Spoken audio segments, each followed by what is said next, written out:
iyadoo muddooyinkan u dambeysay ay dadweynaha ku dhaqan magaalada Wajaale ay si weyn uga caban jireen qashin buux dhaafay qaar ka mid ah xaafadaha iyo suuqyada magaalada Wajaale ayaa waxa ay dawladda hoose ee Wajaale waxa ay bilowday olole nadaafadeed oo ay ka fulinayso dhinaca galbeed ee magaalada Wajaale gaar ahaan xaafadaha loogu magac daray Xasan Cawke oo dhalay Allah u naxariistay wariyihii weynaa Axmed Xasan Cawke isla markaana kamid ahaa dadkii aasaasay magaalada Wajaale xogayaha fulinta dawladda hoose ee magaalada Wajaale Cabdilaahi Xasan Samaale iyo gudoomiye ku-xigeenka degmadaasi Mursal Nuux Ismaan ayaa ka warramay ololaha nadaafadeed ee ay wadaan marka maanta galbeedka waanu soo dhamaynay maanta waxaan gabagabeynaa qaybtan bariga halkan aan ku jirnaa waa hartii Xasan Cawke ninkii magaaladan Tog Wajaale ragii aasaasay buu kamid ahaa Allah u naxariisto marka halkan oo bariga oo dhani xashiishka iskugu keeno ayaa aan maanta labadiis rogo iyo cagaftan aan iskugu keenay si xashiishka intaan isku wada laabno aan u qaadno godka xashiishka u geyno annagoo jaaniska kaga faa'iideysana xilliga roobka inta ka horeysa in dhulku nadiif wada noqdo ayaan doonaynaa sida daraadeed waxa noo qorsheysan hadii la yiraahdo inaan maamul daadajin sameeyno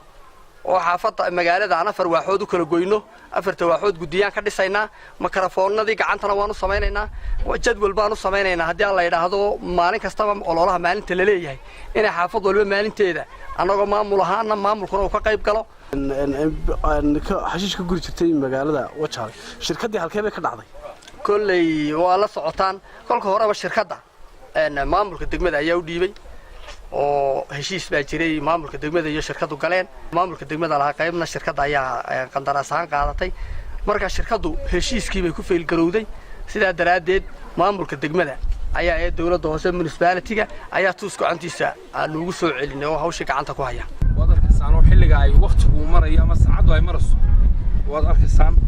waa kowdii iyo barkii waxaan u sheegaynaa xaafadaha degan balliga agagaarkiisa ee Xasan Cawke inay qashinka ay jawaana ku guraan baabuur baa u iman doonto oo ka qaadi doonto laakiin hadday balliga iyo ku soo agshuraan iyo muxuu ahaayay wadooyinka saxadiiba xumaanaysa fariintan u sheegaynaa dadweynaha degan xaafadda balliga Xasan Cawke eeriyadiisa intaasaan u diranaa waxa weeye kullay intuu qashinku ku jiro ayuu cudurkuna ku jiraa marka waxa weeye ololaha nadaafadeed baa ayaa soconaya oo wadana waxa weeye bulshaduna inay ka qayb qaadato ololaha nadaafadda ayaa waajiba sidoo kalena dadka xaafadaha si daga ayaa ka mahad celiyay ololaha nadaafadeed ee maamulka dawladda hoose ee Wajaale ay ka bilaabeen dhinaca galbeed ee magaaladaasi waxaan mahadnaqnaa qashinka meesha laga qaaday ee dawladda hoose ka qaaday inay doomiyo waxayo halka war nadaafadda maanta laga bilaabay meesha iyadoo alka dhahareeray soo xaliyo wax naga caawiyo anagu taana gubay taa gubanaysa inta saarood baa ku weyn Soomaaliya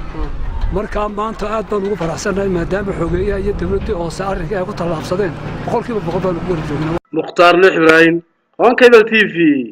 magaalada Wajaale